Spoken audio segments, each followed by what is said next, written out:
I want to spend a moment and talk to you about vulnerability in the workplace. First of all, when you hear the word vulnerability, what do you think of?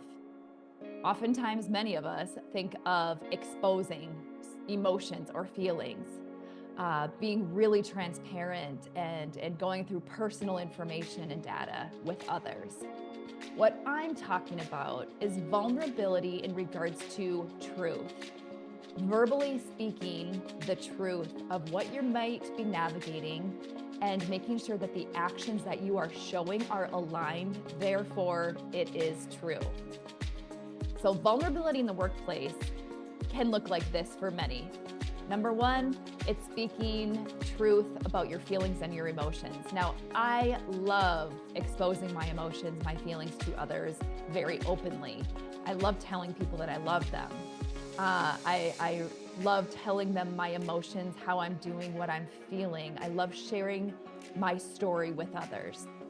At the workplace, many times, other individuals do not feel that same openness, that same clarity, that same vulnerability. And guess what? That's okay.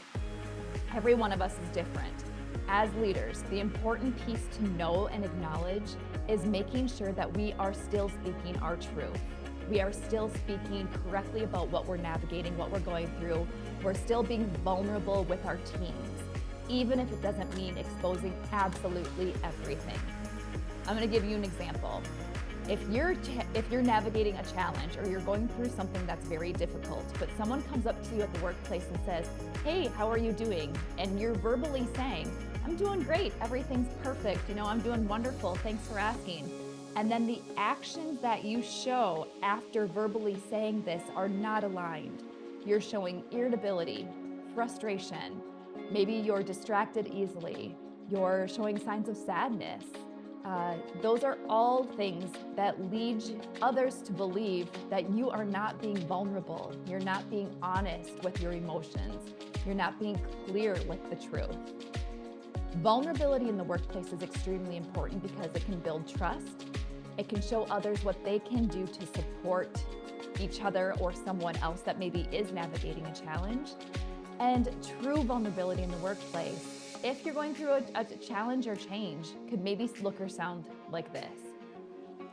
I'm navigating something that's a little bit difficult for me. If I seem off, if I seem distracted, just please be patient with me and understand that I'm navigating something that's a little bit hard right now. That is true vulnerability in the workplace. It could also sound or look something like this. You know what? I'm really excited. I'm finding that I'm easily distracted because I'm really anticipating some great news or looking forward to something that's really exciting me. But I want to make sure that I do stay focused and that I'm here to support my team, to support you. So don't feel bad about calling me out if I do seem like I'm distracted or I'm not dedicating my time to a certain situation or issue that is important to you.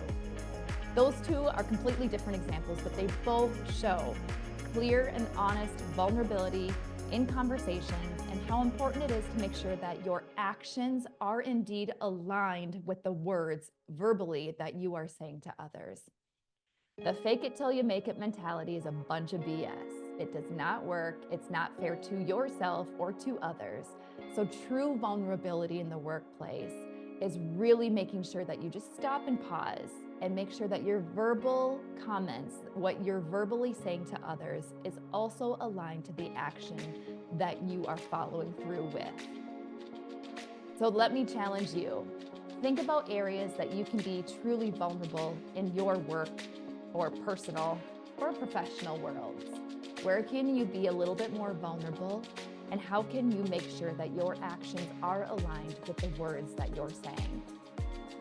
This is where all the magic lies. Go and make it a fantastic week.